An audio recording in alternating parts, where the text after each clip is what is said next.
Sa wakas, tapos na rin ako maghugas. Teka. Saan ka pupuntang bata ka? Sa kwarto mama, magpapahinga na ako. Ang dami kong hinugasan na plato eh. Nung tapos ka na maghugas ng plato, ayun no. Ang dami-dami pa rin no. Tignan mo mama ha, huwag kang lingon ng lingon sa iba. Tignan mo, hugasan ko to ha. Ayan mama.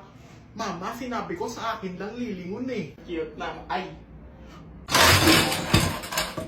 Anong hinugasan mo na lahat? Ay ano, ang dami-dami mo pang hugasin, wala ka pang ginagawa. Ano ba yan? Mama, huwag kang kukurap ha. Sa akin lang yung mata mo. Sa akin lang ha, huwag kang kukurap. Eto na, hugasan ko na talaga. Ay, ayan na mama. Tapos, naku naman mama, sinabi ko na sa akin lang yung mata mo eh. Ano ba yan anak? Anong tapos ka na? Ayan no, ang dami-dami pa rin no. Ano ba yan? Napakatamad mo talagang bata ka eh. Ano ba yan? Naku naman, patay!